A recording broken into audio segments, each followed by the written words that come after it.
remember when Maria Claudio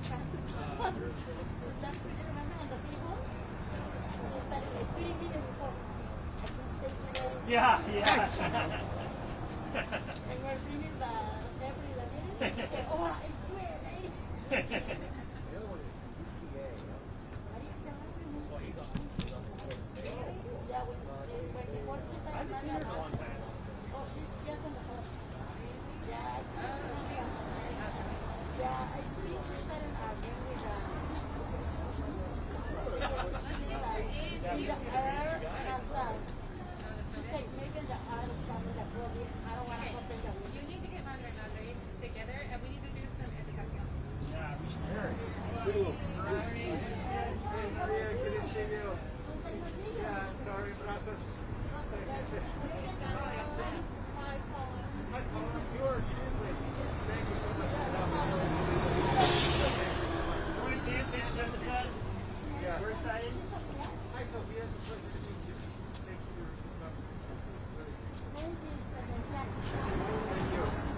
every oh, it's good.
There's nothing to panic about. Everyone is here.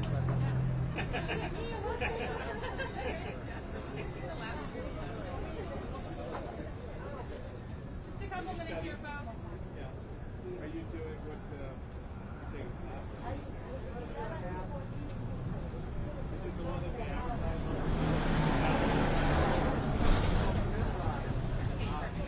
That helps me. But I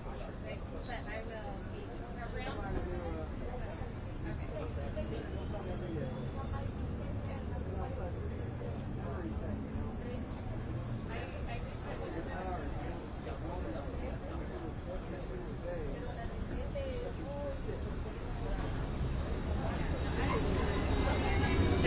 Yeah, exactly.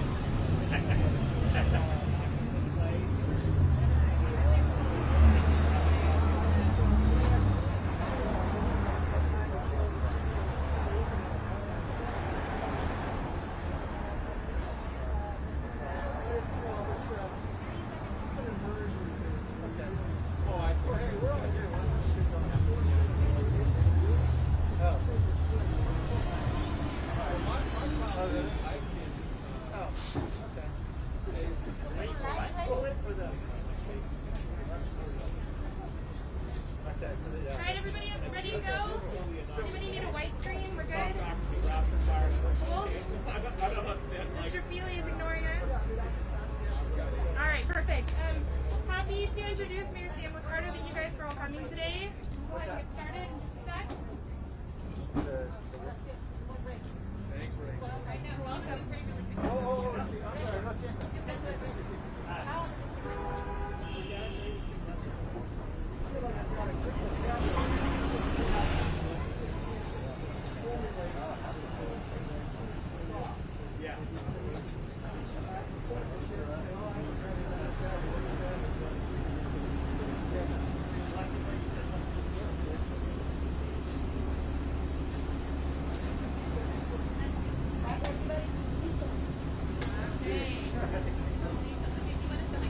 Okay, Mayor San Liccardo. Con distancia social, por favor. Gracias.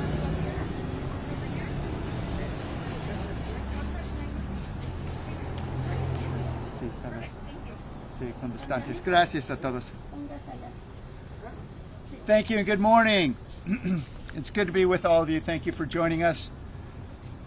I am joined by some tremendous community leaders and community members, parents who are all standing up today to say, we believe our schools can be opened safely, and we want our schools to open here in the city of San Jose.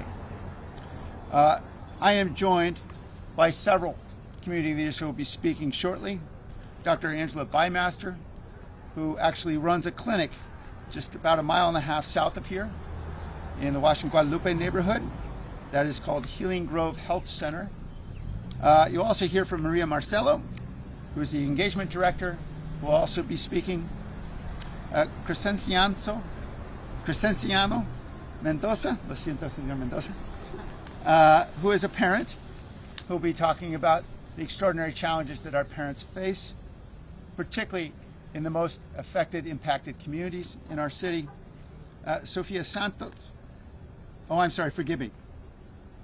Oh yes, Sofia Santos will also be speaking, forgive me, and Paola Gonzalez will be translating as well. And so we want to thank each of them for joining us today as we talk about this critical issue for thousands and thousands of our families, particularly those families who are most impacted by this pandemic in their health, in their economic well-being, and in their ability to continue to survive here in this city. Throughout this pandemic, we have been told by all the public health authorities to follow the science. The medical experts, including Dr. Anthony Fauci, President Biden's director of the U.S. Centers for Disease Control, Rochelle Walensky, the California Department of Public Health, and indeed our own public health department here in the county of Santa Clara have all indicated clearly that schools can open. And in fact, they can open even without vaccination of teachers and staff at the elementary school level.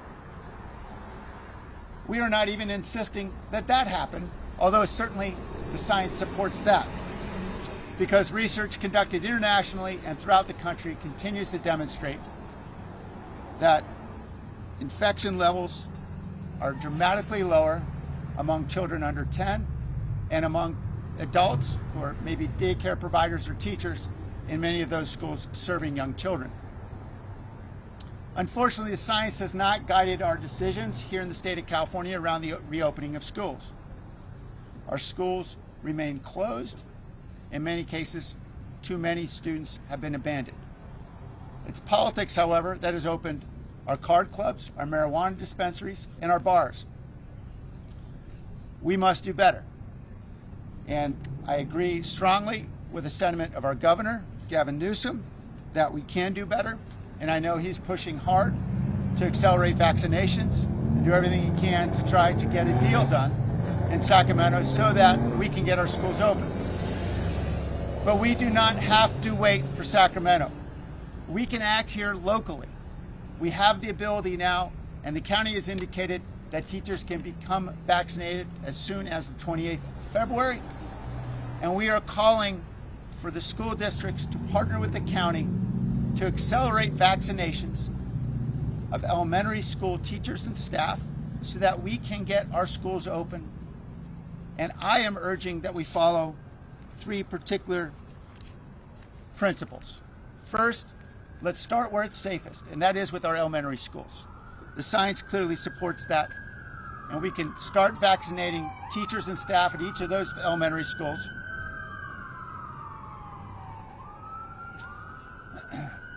With less than 2% of the weekly allocation of vaccine, we could vaccinate the staff and teachers of 50 elementary schools and be able to benefit tens of thousands of families, particularly families who are struggling the most financially, and those children who are suffering the most because their inability to be able to learn effectively with distance learning.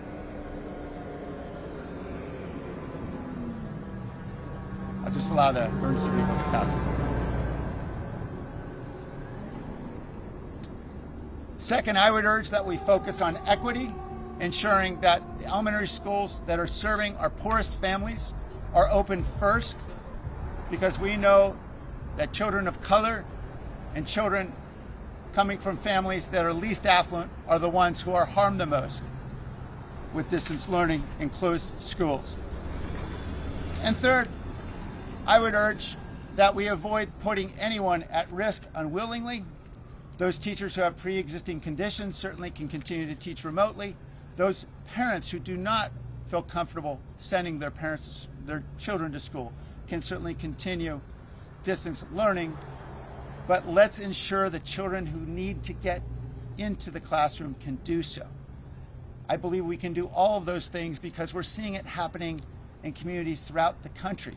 We're just not seeing it nearly enough here in the state of California, and certainly not among our 19 school districts here in the city of San Jose. And so that is what I have urged. I know you're going to hear from many community voices today, as we have heard from community voices throughout the city. More than 3,200 people have signed our petition to open the schools. We think we can do it safely if we're all working together. Now, of course, I'm not a public health expert, but there is someone who is, and she is speaking now, and that is Dr. Angela Bymaster, and I'm grateful to her, to her husband, Brett Bymaster, who has been an incredible champion as well for equity in our community, and I'd like to ask her to say a few words about some of the health impacts that she's observed serving our communities, particularly south of downtown. Thank you, Doctor. Thank you, Mayor Liccardo. My name, as he said, is Dr. Angela Bymaster, and I am a family medicine doctor at Healing Grove Health Center. In my line of work, we are constantly evaluating risks and benefits and even weighing different risks, because nearly every course of action that affects someone's health also can have an adverse effect. There are risks to going back to in-person school, but there are also risks to staying home. COVID is scary, but we're finding that children are not contracting or spreading COVID at the same rates that we originally had thought. In fact, their rates are so very low. It's much, much, much less than even the 18 to 29-year-old age group, which is also a very low risk age group. The American Academy of Pediatrics and the CDC are both advocating that children return to school as soon as possible. In fact, as the mayor mentioned, lots of people are already going to school. A lot of private schools are open, a lot of other states have schools open, and even in Los Altos, schools are open to a lot of students. Wealthy families, in addition to having a lot more access to school, have tutors, nannies, supplemental educational resources. When the public schools don't open, I'm already hearing a lot of mommies talking about putting their kids in private school, and the educational disparity grows. Children of color are disproportionately affected, but we can mitigate the COVID risks. Teachers are able to get their vaccinations, and they're signing up now for those appointments. It's essential that we prioritize vaccinating teachers. The CDC has really great return to school guidelines that are very, very thorough. We as a society have to realize that there are also risks to continuing distance learning. Without recess, kids are missing really critical social development. They're missing their friends. They're missing a lot of exercise.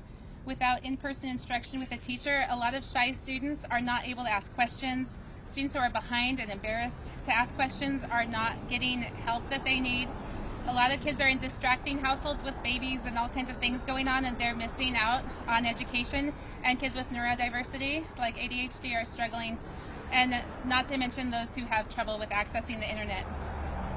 I knew one kid who came in and he was trying to do school on his phone, and I said, "Why are you doing school on your phone?" And he said, "Oh, I lost my charger for the Chromebook that the school gave me, and so I can't turn it on anymore." And so he's like sitting there on his phone, and there's no way that he can learn well with that kind of experience. And then there are some students who are experiencing abuse and neglect, and we just don't even know where they are right now because we don't have the in-person visibility of the schools. I want to share a couple of stories, and I changed their names, just so you can get an idea of some of the kids I'm seeing. Leticia was previously engaged and happy. She was involved in performing arts at her school. She was navigating the friend drama, and she was finding her way with a lot of support. She had special ed teachers, she had school counselors, and she was working really, really hard and finally made a sports team. And she was going to be the first in her family to graduate from high school. Now she spends her days laying on the couch, on her phone all day, irritable, fighting with her family. Her grades are slipping. She's missing all of the senior rites of passage. And she's not having those critical hallway conversations with teachers and counselors that kind of give her a boost about where she's going next year, what she's going to do. So when I ask her, "What are you doing next year?" she has no idea, and she's really lost a lot of motivation to work on it. Sophia is a 5th grade girl who used to be super chatty. She would always go out in the playground with this little cloud of friends, and she was a very strong student. But now she's at home and she's constantly distracted by her younger sisters and the baby, and she started walking away from her computer during class and turning her camera off, and she's becoming distant and depressed, and her mom says it's really getting harder and harder to reach her. Marco's a 3rd grade boy. He was the first to burst out of the classroom at the recess bell, and he was finding the soccer balls, and he was becoming a leader. He was organizing his friends into teams, adjudicating the arguments during the critical 10-minute epic soccer games, and now he's gaining a lot of weight, and he's just in front of his screen all the time, playing video games when he's not at school, and he misses his friends. And then I've seen kids who mom says they can't get them out of bed anymore. I've seen kids who mom says that they're developing eating disorders because of all the stress from the isolation. Children are by nature social creatures, and the vast majority learn best by attending in-person school. Now we're approaching 1 year of social isolation, and many are becoming hopeless. And I'm aware of a fatal drug overdose by a 12-year-old in San Jose, and a suicide of a child just slightly older, also in San Jose, and people close to the family say it's definitely COVID related. I've talked to friends who are teachers. They are concerned about safety. They have valid concerns, and they should be concerned about safety, and we can provide them safety. The CDC has great guidelines. We have vaccinations. There's no reason why we can't make it safe for them. Every single day that kids are not attending in-person school, the educational disparity is growing. This is important because the educational disparity becomes a socioeconomic disparity in a few years, and that is a major social determinant of their adult health. The long-term effects of staying at home could actually impact students' long-term quality of life and even length of life more than COVID itself. Thank you. Thank you, Dr. Bymaster, thank you very much for the work that you do every day for our children, particularly in the Washington Guadalupe community. I now have the honor of introducing a woman who's been a great community leader there and in broader community. That is Maria Marcelo. She is the engagement director at the Healing Grove Community Clinic. Thank you, sir. Hi, my name is Maria Marcelo, and I'm community director for the Healing Grove. And in a specific my case, I don't have a babies, so I'm working for a lot of families in the community. And I'm feeling so bad. Like, I listen every single day, 5-6 moms call me, Maria, how can I do with my kids? I need to go to work. Nobody taking care of my kids. I need to pay babysitting. I don't have money. I don't know how I can teach my kids. My kids lost a lot of stuff, how skill for the school. He's come very slow to the school. I don't know how I can communicate with the teacher because it's hard for me. I don't use the computer. And I think the kids, the more people, the more things important in life is the school and the life for the kids. Because it's not a lie, you can see a phone or computer and watching and just give it directions. I'm feeling so bad with these kids now because the kids need to live in the light. And how is the kids wanna live in the light? No has a playground with the kids, no nothing can pass time.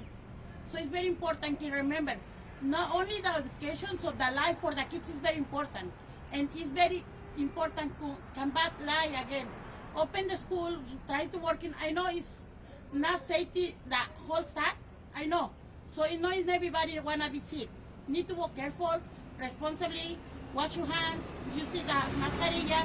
So it's very important for open the school and the moms can get the support for the kids need it. Because it's a lot of people, a lot of kids, especially needed, he's not getting the support. And I'm feeling so bad when I listen to moms, Maria, my kids is just cry, he's not wanna eat, he's not wanna go outside the house because he say, oh, I don't go to the school, it's nothing can do it. And I think it's very important for the whole staff, the school, the county, taking care of these times, the community. I know it's hard for the pandemic, so it's very important in thinking about the life for the kids. What is gonna be the future to the kids not have personal life? So please, I asking to every single people need to be about the education, open again the school. That way the kids can have the same opportunity to the other kids. I know some school is open ready, so that's good. So the people of incomes not have the same opportunity. And for me, please, I asking again, I don't know how can I asking to the county, the board school can open again the school. That way the kids can have the opportunity to be the good person for this community. ¿No en Spanish? Sí. Okay. En español es más fácil para mí. Mi nombre es María Marcelo, soy directora de Healing Grove, directora de la comunidad, y para mí es bien importante. Yo no tengo hijos pequeños, pero tengo la bendición de Dios de recibir todos los días 4 o 5 llamadas de mamás preocupadas por su nivel académico de sus hijos, que sus hijos no pueden aprender bien, que ellas no le pueden explicar a sus hijos cómo hacer la tarea, que ellas no entienden cómo usar una computadora, que ellas no saben de qué manera enseñar inglés a sus hijos. Y es difícil para mí, hay veces, poder tratar de darles recursos cuando las escuelas que tienen toda la oportunidad ahorita de reabrir, yo sé que no es seguro, dicen, pero obvio, si no arriesgamos, no ganamos. Y estamos perdiendo mucho más manteniendo las escuelas cerradas. Los niños no tienen vida pública, los niños no tienen vida sana, están encerrados en sus hogares. Aunque digan que están en la casa, es mentira. Los niños, yo me ha tocado mamás que me hablan llorando. María, son las 12 del día, mi hijo solamente se paró, prendió la computadora y oyó la clase. No participó, no se ha bañado, no quiere comer, no quiere salir a caminar. ¿Saben qué tan frustrante para mí es ver que la infancia se está perdiendo Todo porque algunos tenemos miedo de arriesgarnos y decir basta, vamos a arriesgarnos, vamos a educar a nuestros hijos, a darles una vida sana y digna. Es importante que los niños interfieran con otros niños, que puedan salir, correr, jugar, platicar con otras personas y sobre todo que tengan un nivel académico como se lo merecen, como seres humanos. Hay otras personas que porque tienen mejor nivel académico, mejor nivel social, están abiertas sus escuelas, tienen entrenadores personales, pero si nosotros como hispanos, la mayoría no tenemos ese recurso, es justo que se nos abran las escuelas para poder apoyar a los padres a que mandemos a los niños a la escuela y le demos una vida digna y justa a nuestros hijos. Gracias.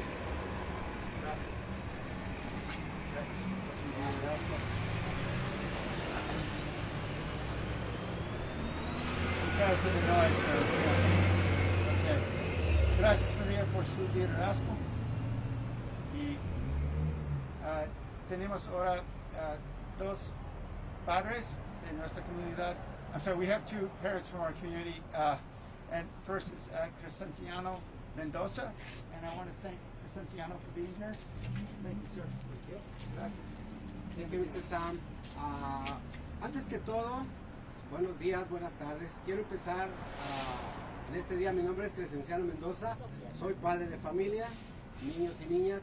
Y antes que todo quiero empezando a agradecer de antemano la labor tan grande que hacen los maestros, la comunidad en general y sobre todo el sistema educativo.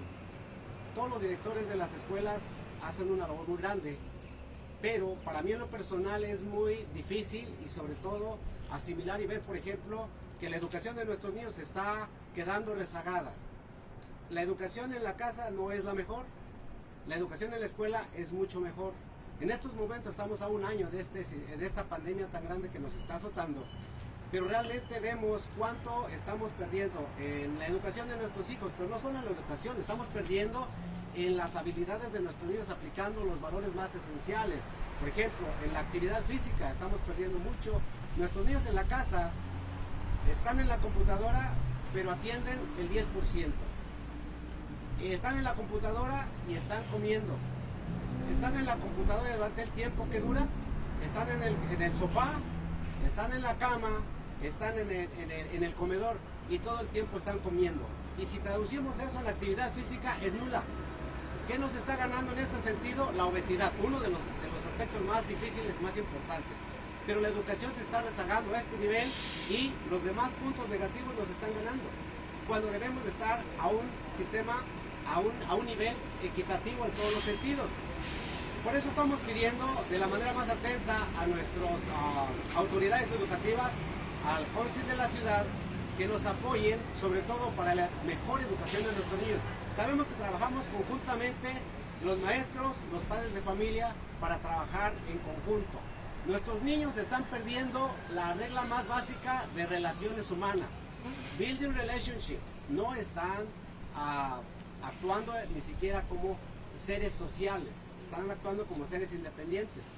Eso nos está afectando de muchas maneras. Ahora los padres, por ejemplo, no pueden salir o no podemos salir a trabajar libremente porque tenemos que estar vigilándolos en la casa. Y aún de esa manera no es la mejor solución. No es como que estén en las aulas de clase con los maestros, quienes tienen la mejor educación, quienes saben mejor las técnicas y maneras de guiar a nuestros hijos a un mejor nivel educativo en todos los sentidos. ¿Cómo trabajamos esto en comunidad? Con los maestros, los padres de familia y la comunidad en general. Todos tenemos una responsabilidad, la responsabilidad de trabajar juntos, desde la casa, en la escuela y la comunidad en general.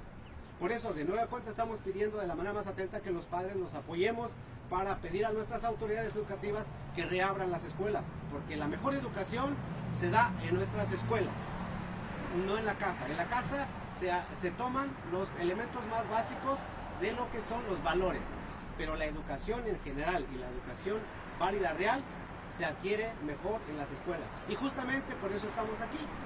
Estoy pidiendo con otros padres, de la manera más atenta y de la manera más respetuosa, que por favor tomen en cuenta estas circunstancias y otras más.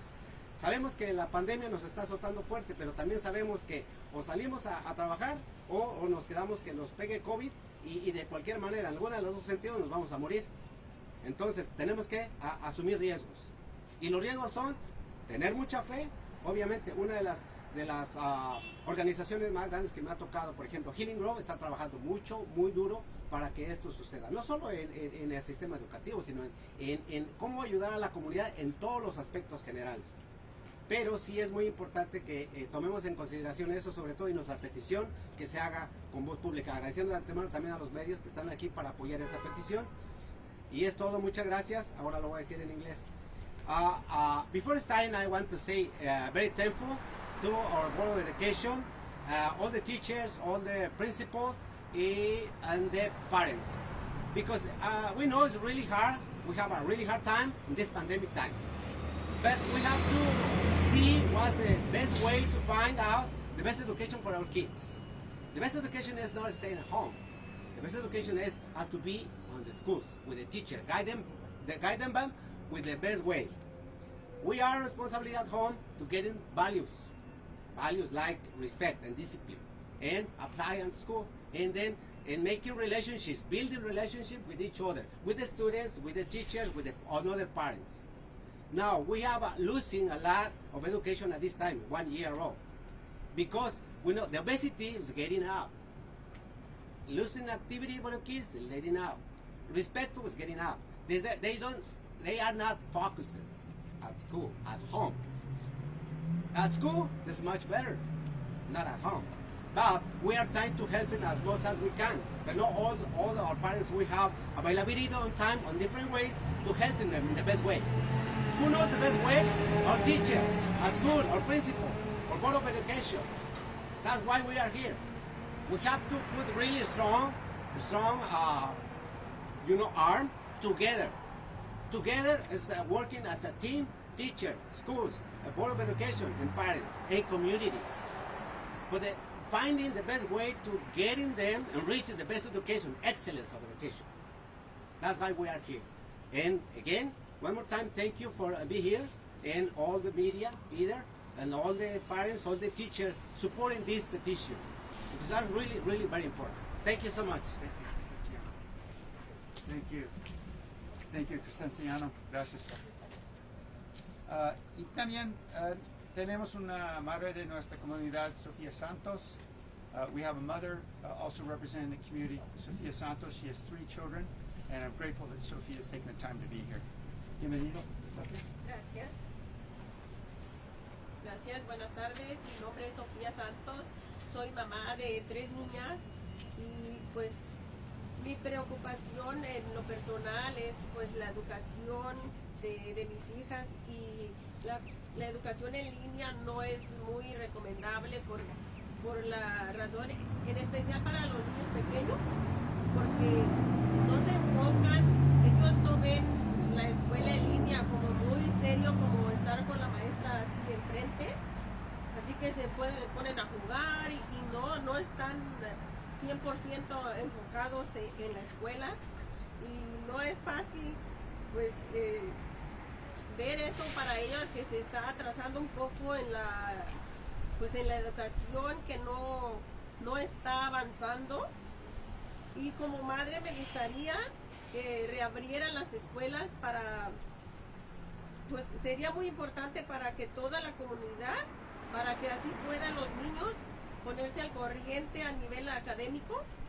Y también me gustaría, como madre de bajos ingresos, que tenemos que trabajar para subsistir y no podemos quedarnos en casa para apoyar a nuestros hijos al 100% y verlos que se enfoquen más en la computadora, que pongan más atención. Pues es bien difícil, y para que ellos crezcan con un nivel de aprendizaje bastante pues como debe de ser, sí, nos gustaría que por favor nos ayuden para reabrir las escuelas, para apoyarnos en comunidad, para poder pues ahora sí que ponerlos al corriente, para todo este año que se ha quedado atrás, lo recuperen y sigan avanzando. Y pues necesitamos trabajar juntos en comunidad para reabrir las escuelas. Muchas gracias. Gracias.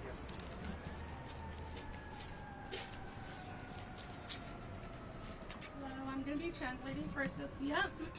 So she said, "Hi, my name is Sophia, and I'm a mother of 3 daughters. Personally, it's very difficult."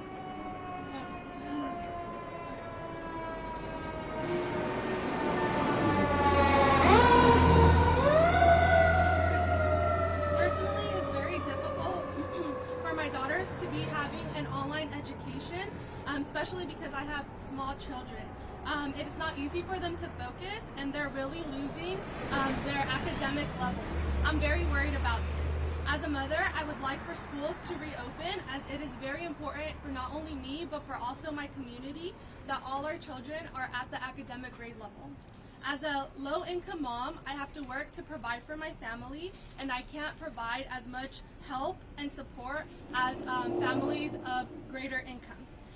I want to make sure that my kids are not only growing in a academic level, but also on a social level. We have to think about the different effects that the students will be experiencing, like physical effects, so like exercise, and we have to make sure that they don't have health problems as they grow older. And we really just need to work together as a community to reopen schools for the better of our children.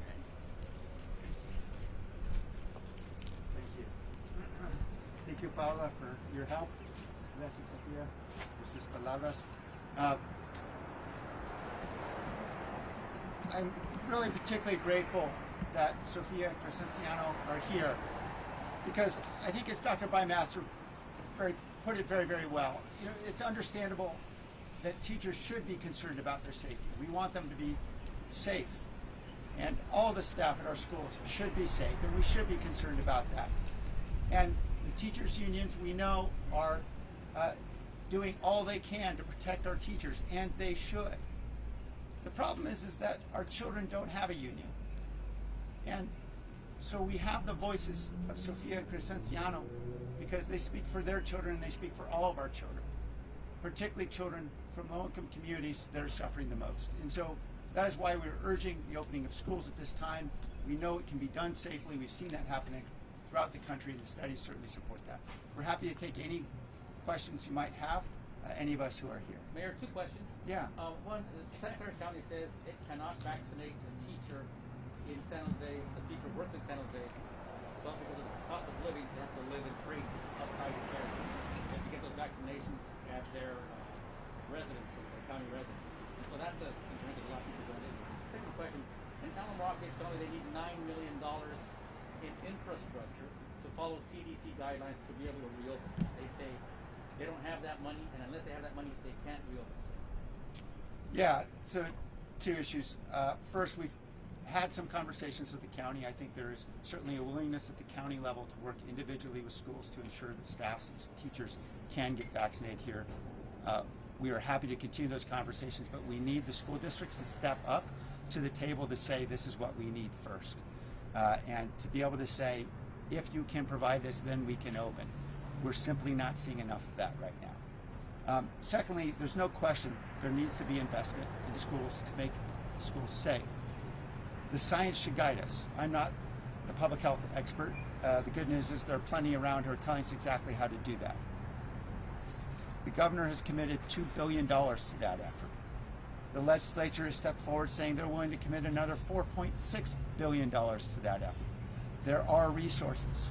And I should say that particularly with vaccination of teachers, a lot of those investments become much lower priority, as long as the teachers, of course, are vaccinated.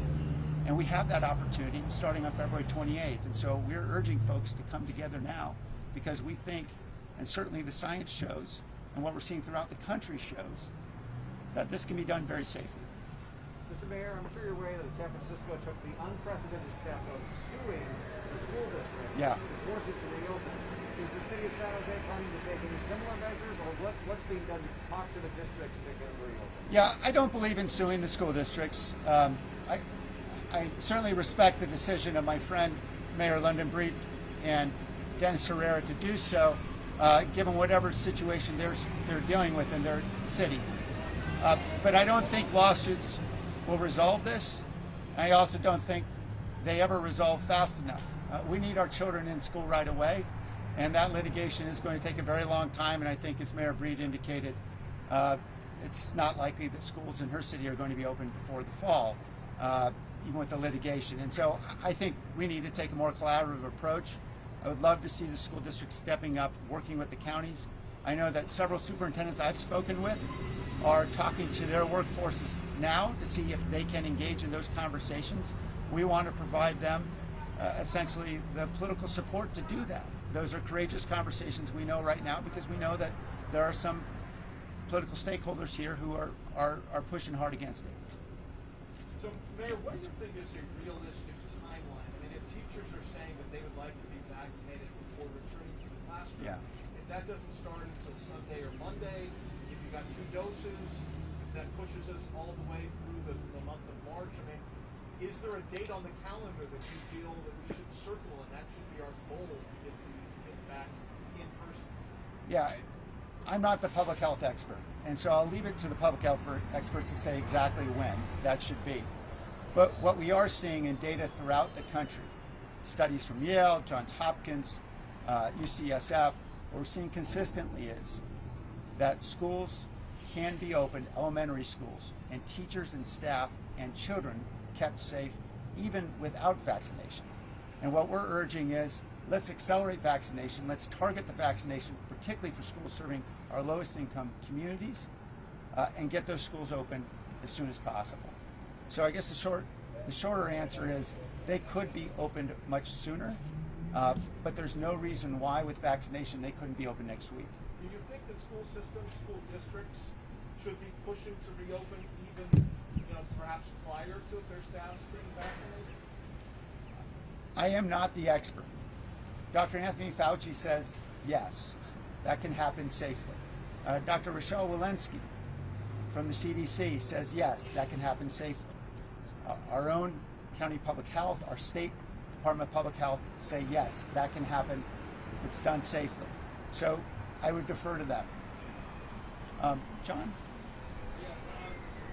A lot what I've seen around today with this issue is that it's been, where the schools have reopened, the parents have driven it, and where they haven't, the parents really aren't asking. Is that the case in places like Royal Man and Allen Rock, where the parents just, they fear the virus more than they fear what Zoom school will do? Well, I'd be happy to ask our parents if they want to respond about their concerns. But there's no question there are going to be parents who are concerned about sending their children to school. We understand that. And many districts throughout the country have prepared for that by ensuring that there can be choices. Certainly there are teachers who may have pre-existing conditions that are concerned, so they may need to stay home to engage in distance teaching. So similarly, some parents may continue to be concerned and keep their kids home. We expect, though, as parents see how safe it is, and as more children are returning, we're going to see more children coming back into school. The problem, of course, is giving parents that choice. Say that a little differently. The problem is that parents don't even have that choice today. And there are parents that are in the nearly impossible position that Sophia described of critically needing to work outside the home to support their family at the same time they have to be there to care for their children. And that is an impossible place to put any parent, particularly parents and families that are struggling the most financially. Don't let the sharks leave. And we're not going to let the sharks leave. I want to announce that as well. I asked if Sofía Crescenciano quisiera responder a la pregunta de su... You want to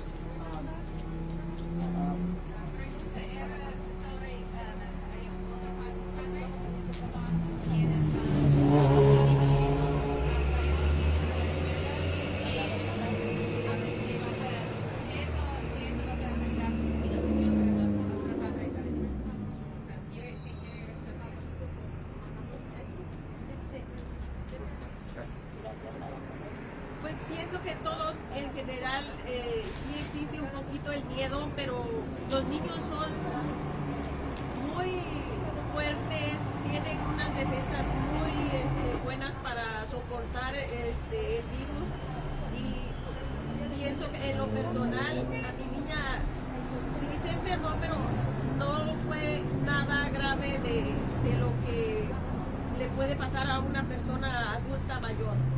un niño es fácil, se compone en 2 días, está bien, es una gripa normal, que no tengan miedo por eso, y pues siempre y cuando mantengan la distancia, usen mascarilla y lavarse las manos, pienso que es suficiente para que ellos estén a salvo.